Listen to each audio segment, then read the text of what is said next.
असम में इमाम बने फरिश्ता, तालाब में डूबती कार और फजर से पहले 7 जिंदगियां बच गई। मौलाना अब्दुल बासित की सूझबूझ ने पूरी रात बदल दी। माइक उठा, पूरा गांव दौड़ा। धर्म नहीं इंसानियत जीती और पूरे देश ने कहा सलाम इस हीरो इमाम को। आइए बताते हैं आपको पूरी खबर।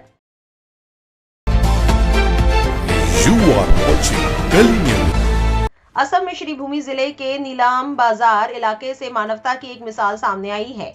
सर्दियों की रात में सुबह करीब 4 बजे एक इको स्पोर्ट कार कंट्रोल से बाहर हो गई और एक मस्जिद के पास गहरे तालाब में गिर गई। हादसे के समय सभी खिड़कियां बंद थी और ज्यादातर यात्री सो रहे थे। सबसे पहले पास की बहादुरपुर बरबारी जामा मस्जिद के इमाम मौलाना अब्दुल बासित को टक्कर की आवाज सुनाई दी। वो बाहर निकले और देखा कि एक कार की लाइटें जल रही थी और वो तेजी से तालाब में डूब रही थी। हालात की गंभीरता को समझते हुए अकेले कोशिश करने के बजाय उन्होंने फौरन मस्जिद के माइक्रोफोन से गांव वालों से मदद की अपील की।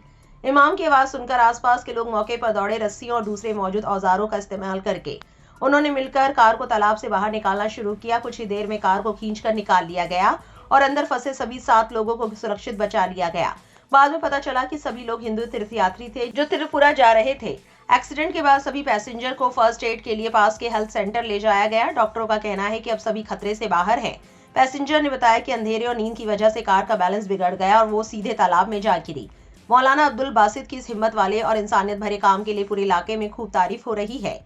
इस पूरी खबर के सामने आने के बाद सोशल मीडिया पर लोग जमकर अब्दुल बासित की तारीफ कर रहे हैं। वसीम अकरम त्यागी ने एक्स पर लिखा, तस्वीर में दिख रहे शख्स का नाम अब्दुल बासित है। अब्दुल बासित असम के करीमगंज की एक मस्जिद में इमाम है। 2 रोज पहले अब्दुल बासित मस्जिद से फजर की नमाज पढ़ाकर लौट रहे थे। इसी दौरान उन्हें तालाब में कुछ गिरने की आवाज सुनाई दी। इन्होंने भागकर देखा तो तालाब में एक कार गिरी हुई थी। अब्दुल बासित ने तुरंत मस्जिद के माइक से ऐलान कर तालाब में गिरे कार सवारों को बचाने की गुजारिश की। लोग दौड़कर तालाब पर पहुंचे और कार में फंसे लोगों को डूबने से बचाया। कार में 7 यात्री सवार थे। सभी गैर मुस्लिम थे और उससे पहले वो इंसान थे। ये सभी सिलचर से त्रिपुरा जा रहे थे। अब्दुल बासित की सूझबूझ से सभी को बचा लिया गया। ये घटना उस राज्य में हुई है जिसका मुख्यमंत्री नफरत फैलाने में टॉप पर है।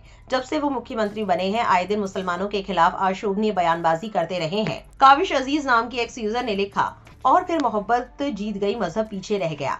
असम के करीमगंज में इमाम अब्दुल बासित ने 7 हिंदू मुसाफिरों की जान बचाई। फजर की नमाज से पहले इमाम बासित को तालाब में कुछ गिरने की आवाज आई। भागकर गए तो देखा तालाब में एक गाड़ी गिरी है। इमाम ने फौरन माइक से ऐलान किया। इसके बाद लोग इकट्ठा हुए और गाड़ी को तालाब से बाहर निकाला। पता चला कि सभी 7 यात्री सिलचर से त्रिपुरा जा रहे थे। एक और एक्स यूजर ने लिखा, इमाम अब्दुल बासित साहब ने आज साबित कर दिया कि मजहब की असली इबादत इंसानियत बचाने में होती है। सोचिए वो दृश्य, फजर की नमाज का समय, सन्नाटा और अचानक तालाब में गाड़ी गिरने की आवाज। लेकिन इमाम साहब ने नमाज से पहले इंसानियत को प्राथमिकता दी और ऐसा चमत्कार किया जिसने पूरे देश का दिल जीत लिया। ये घटना किसी बॉलीवुड ब्लॉकबस्टर से कम नहीं, जहां सुपर हीरो कोई नहीं बल्कि एक इमाम साहब है जिनकी आवाज और तेजी ने 7 जिंदगियों को मौत के मुंह से बचा लिया। वाह क्या संयोग है। फजर की नमाज, प्रार्थना का पवित्र क्षण, डूबती गाड़ी, मौत का खतरा, माइक से ऐलान, जान बचाने का अलार्म, गांव वाले एकजुट, मानवता की जीत। ये सिर्फ एक समाचार नहीं बल्कि एक जीती जागती मिसाल है कि जब दिल बड़े होते हैं तो धर्म, जाति, समुदाय की दीवारें अपने आप गिर जाती हैं। इमाम साहब, आप पर पूरे देश को गर्व है। आपने सिखाया कि अल्लाह की राह पर चलने वाले वही हैं जो बिना भेदभाव के मानवता की सेवा करते हैं।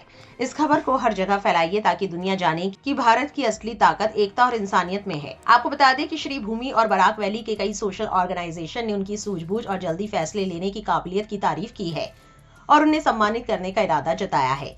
स्थानीय लोगों का कहना है कि अगर इमाम ने समय रहते लोगों को माइक्रोफोन पर नहीं बुलाया होता तो एक बड़ा हादसा हो सकता था। इस पूरी खबर को लेकर आपकी क्या राय है, कमेंट में जरूर लिखें और इस वीडियो को ज्यादा से ज्यादा शेयर करें।